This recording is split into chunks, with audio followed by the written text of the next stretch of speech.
New Thinking Aloud is presented by the California Institute for Human Science, a fully accredited university offering distant learning graduate degrees that focus on mind, body, and spirit. The topics that we cover here. We are particularly excited to announce new degrees emphasizing parapsychology and the paranormal. Visit their website at cihs.edu.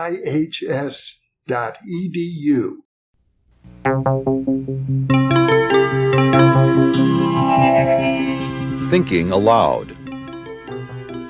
Conversations on the leading edge of knowledge and discovery with psychologist Jeffrey Mishlove.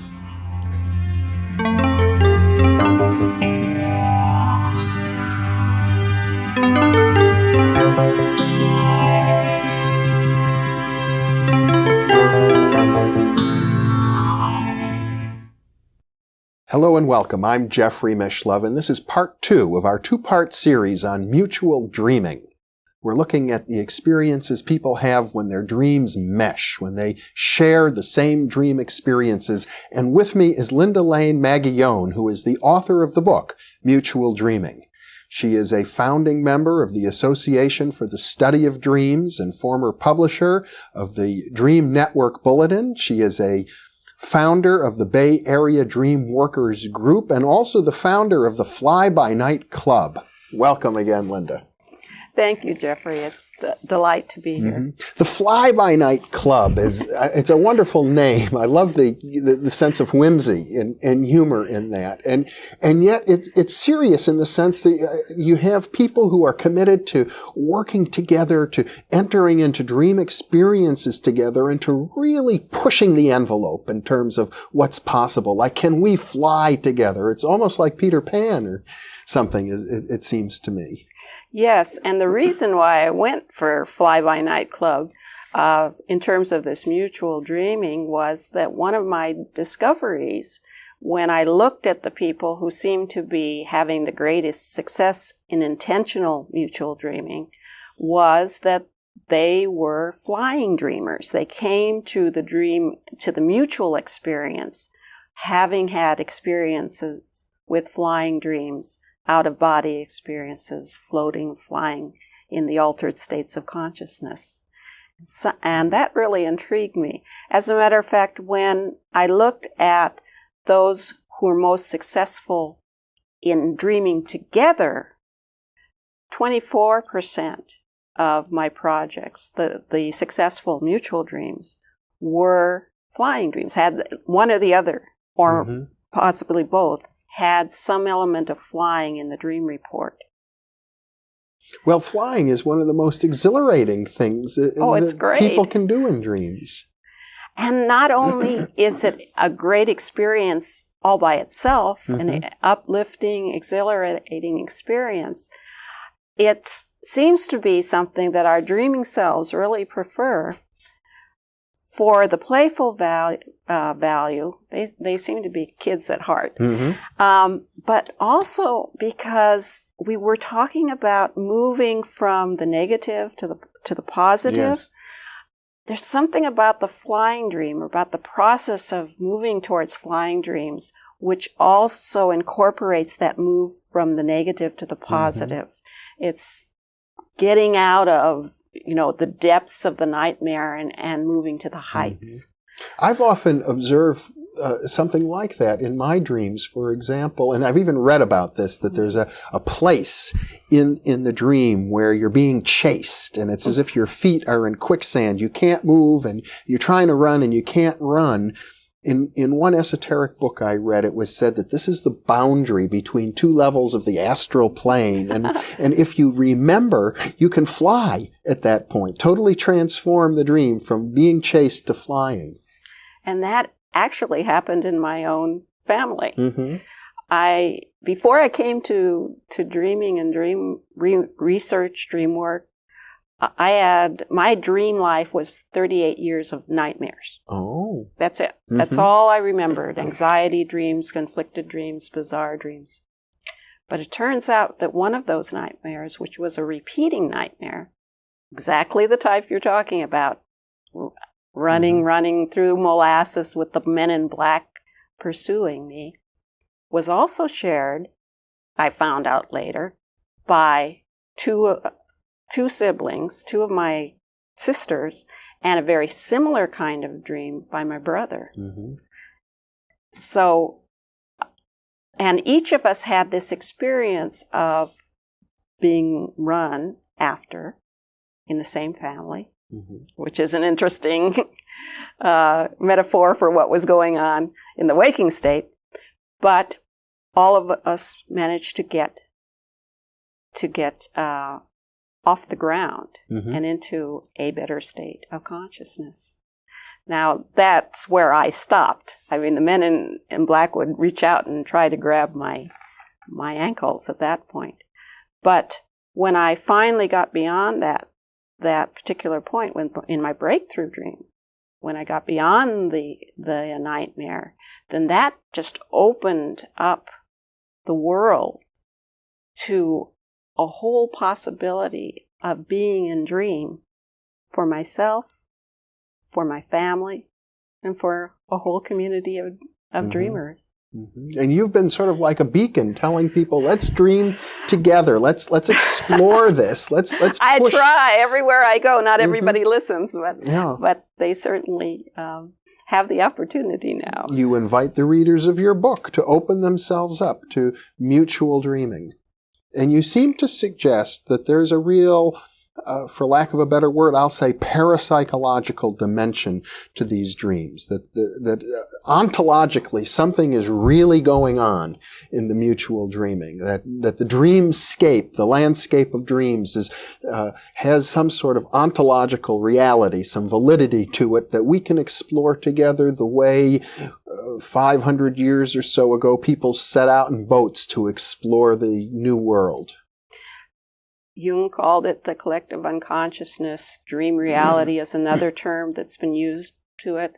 There's a host of historical, religious, philosophical folks who have this idea that the dream is a particular reality, mm-hmm. and that we can go there and share similar experiences, or maybe even show up in similar locations. You put this historical background, which is really a very stable, mm-hmm. structured kind of a view of dream reality, with these ornery, independent dreamers who are having these very mutable dreams, a lot of them being lucid dreamers, mm-hmm. which is another whole avenue of mutability. Mm-hmm. And the new way of looking at the dreaming together is less of a case of the dream being like waking reality, and more of a case as the dream being like virtual reality. Something we can create together. Right, and that doesn't mm-hmm. have to have the same laws as mm-hmm. waking reality. Like, we mm-hmm. can take off and fly. One of the interesting things that you wrote about is the openness of a particular group of people to the mutual dreaming. And these are people who were very much influenced by the writings of Jane Roberts and what is known as the Seth material, spirit communications. That's right. One of the suggestions that Seth made to Jane Roberts' ESP group was that the people in that group were already dreaming together. They needed to pay attention to their dreams to find the evidence for it.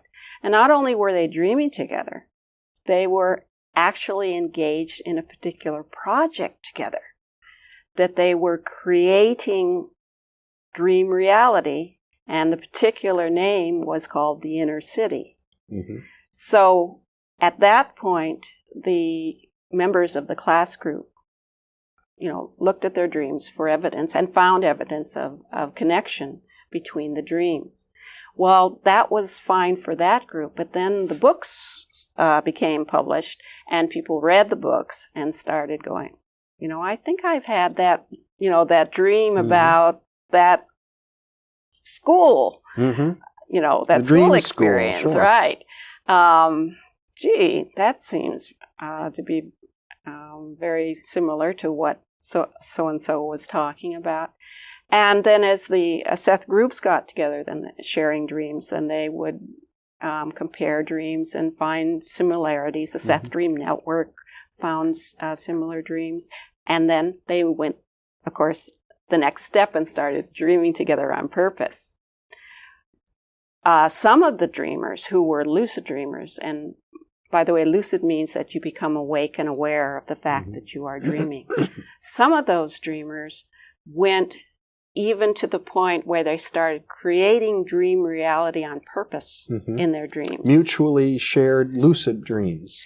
Well, initially single lucid dreams. For example, one gal was creating her own little crystal house. And then she invited other people in the group to try and find their way to the crystal house.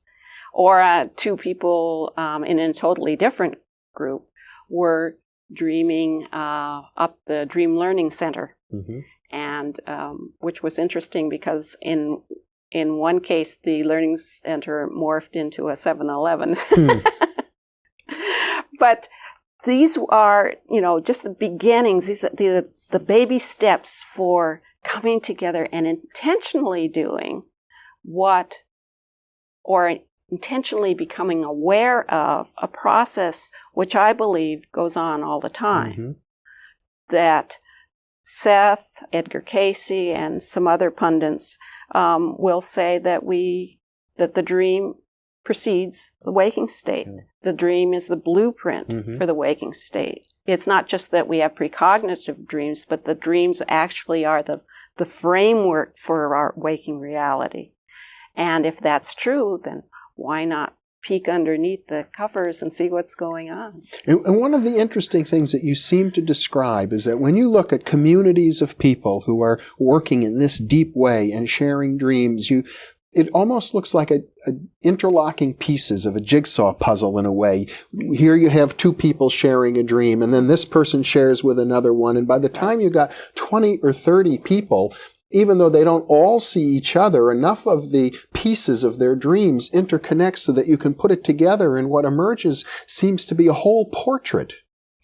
There are times when I wish I had the dreams of, say, a whole town or the entire nation and to see how all the pieces fit together. I'm sure that we're making connections quite a bit of time without us being aware of it.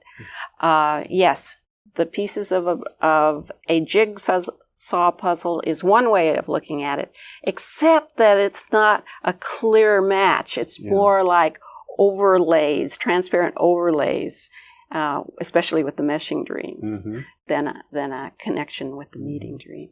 Well, I recall back in the 1930s, the great Swiss psychiatrist Carl Jung talked about the emergence of the war god, the ancient Norse or German war god Wotan, appearing in the dreams of his clients over and over again. And he predicted then that there would be war, because he could feel it rising up in the collective unconscious. And I suppose there's a sense that if we had networks of people monitoring the dream world like this, we might indeed, and if, as you say, the dream world is sort of a precursor of things that manifest on the physical plane, which is an idea that's been repeated widely, we might be able to do a better job of anticipating social trends.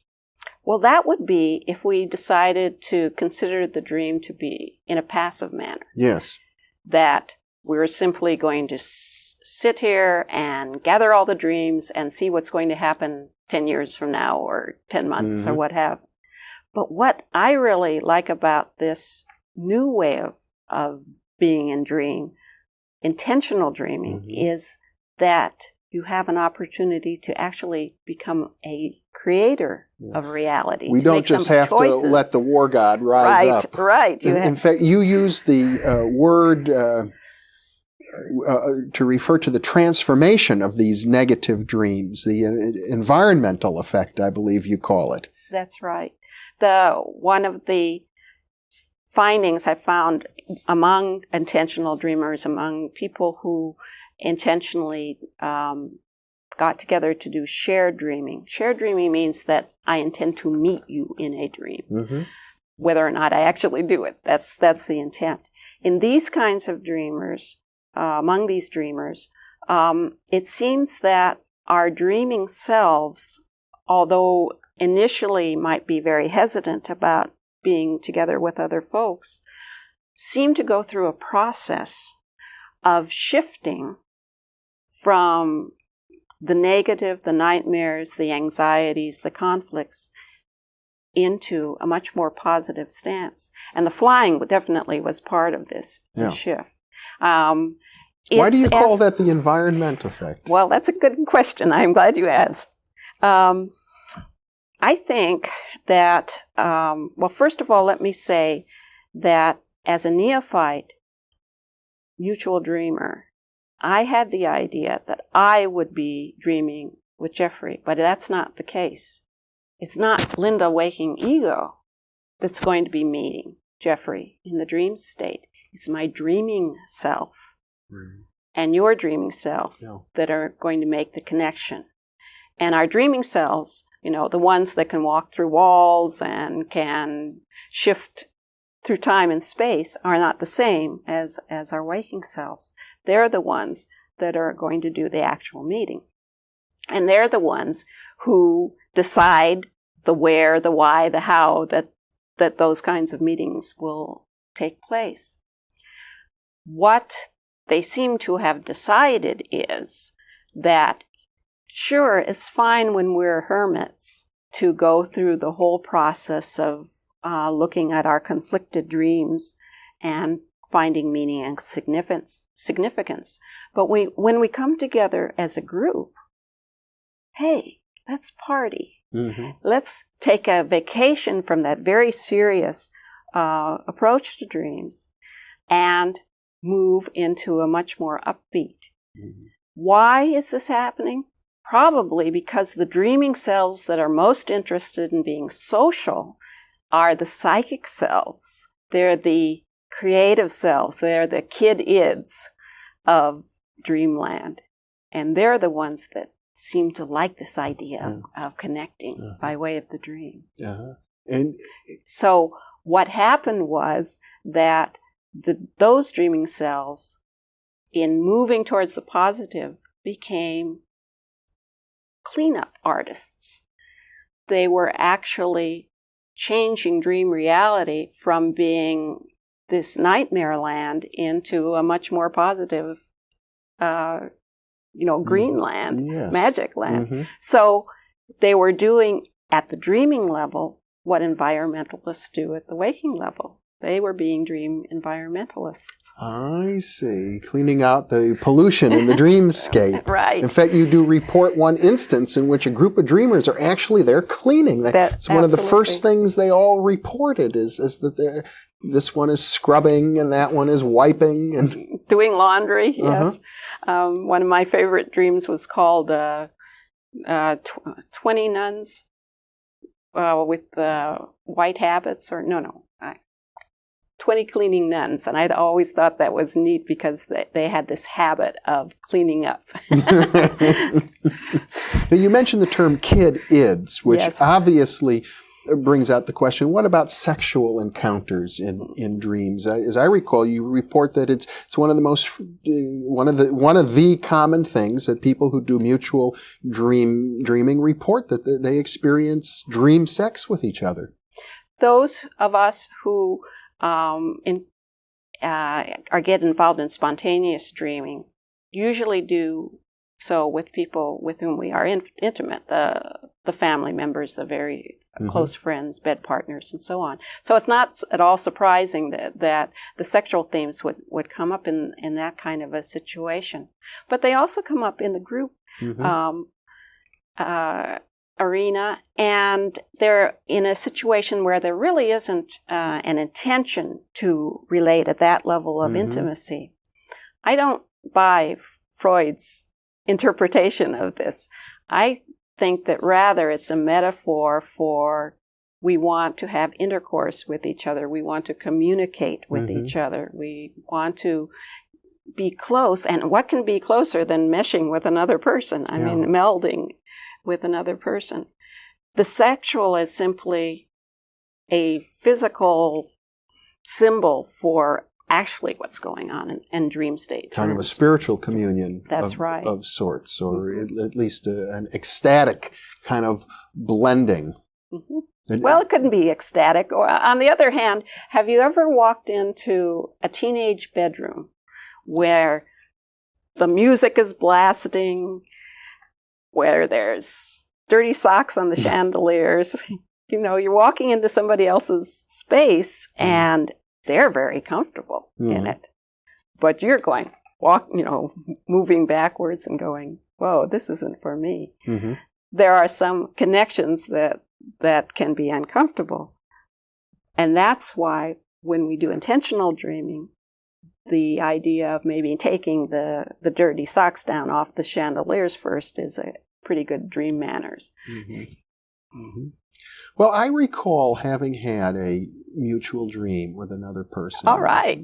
I'll share with you because Please do. I haven't had many, but this one was very memorable. It was a therapy client of mine, and it was the beginning of what turned out to be 6 or 7 years of very intense psychotherapy, and we were on the right track. We were off to a good start, and I can say, looking back later, it was a very successful piece of work. And there was a sense in this mutual dream where the client was saying to me something that she was so grateful to have found a therapist she could work with on very troubling issues. And to express the gratitude, she wanted to share something. And the next thing I knew, it was like I was expanding out into space beyond the galaxy and beyond many galaxies. And there was light and a feeling of expansion and a total feeling of illumination and joy. And then it was over, and I remembered it quite vividly. I woke up, it was like so powerful. It was 3 a.m, and I believe I had a session with her the next day, and it came out in the session. She was telling me that she had had a dream just like this, where she was having the same experience, and it was at 3 a.m, and it was her way of trying to communicate to me, the gratitude for the way in which we were able to connect. And it struck me that kind of a shared experience can be more powerful than you can put into words. Absolutely. And the fact that it came out in a therapy setting is amazing. And certainly yours is not the only story of therapy being the conduit for connection. When we are in connection with another person, when we share ourselves and our souls, that is perfect arena for some kind of mutuality. Mm-hmm. And the fact that you had that particular type, that's great. Mm-hmm. It doesn't have to be a shared nightmare. No, well, in retrospect, I think that there were difficult times in that therapy, very difficult times. There were times when I was ready to terminate and where the client was ready to terminate because it was hard work. And it was, I think, there were moments when the memory of that experience sort of carried us through those hard times. That certainly applies to those of us who are mutual dreaming researchers. Mm-hmm. We have our ups and downs, and there are times when we're pulling out our hair and going, why am I in this? Because when you're in the cat's bird seat, you're surrounded by all this energy. And it's great when the entire group is in harmony, but what if it's a symphony that's just beginning to tune up? Then you've got the squawks and the squeaks and people not quite exactly in tune. It's more like, dealing with a bunch of unruly kindergartners at that point. Mm-hmm. And I suppose to some extent there must be a feeling of uncertainty simply because you're in an area that is so new, really, that there's very little social acknowledgement for it. And in fact, probably a lot of skepticism that you're just deceiving yourself, that this is some kind of fantasy business, that you're pretending to have telepathic experiences. That's why, for myself, how I got beyond that particular element was that I did psychic dreaming first, one-way psychic dreaming, mm-hmm. where I had a partner in another location who served as the target, and then I was able to dream and get information that I couldn't get any other way. Mm-hmm. So once I established for myself that could happen by way of the dream, that the dreams were psychic, then to move to the mutual was much less of a leap of faith. More of a natural step. Absolutely. But even if you were to put aside all of the psychic elements, what a benefit just to be able to share dreams and to discover that we relate at that level of symbolism, imagery, visualization, that we actually are connected at a feeling tone level, at an imagery level, and it isn't all just words. That's one of the benefits. Well, if I wanted to get together with a group of friends or even a group of strangers, but to focus on having these kinds of experiences, what advice would you give? Well, some people like to dream, who record their dreams, who are enthusiastic about dreams enough to pay attention to them. That's a good place to start, is somebody that you know and feel comfortable with. In my own case, I didn't know anybody like that, so I had to do some outreach and make contact with the larger dream community. But no matter where you gather these likely souls, the thing to do is to remember that this is a game. We're not talking about a serious scientific experiment. We're not going to walk into a lab and prove that we're psychic or not. It may come out that way. But the dreaming selves, the ones that want to make the connection, they're the kids. So as long as you can bring the element of play in, what do you like to do in a dream? What would you want to do if we met in a dream?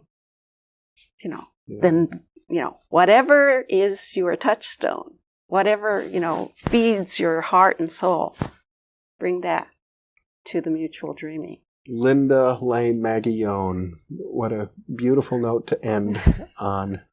Thank you so much for being with me. Thank you, Jeffrey. And thank you for being with us.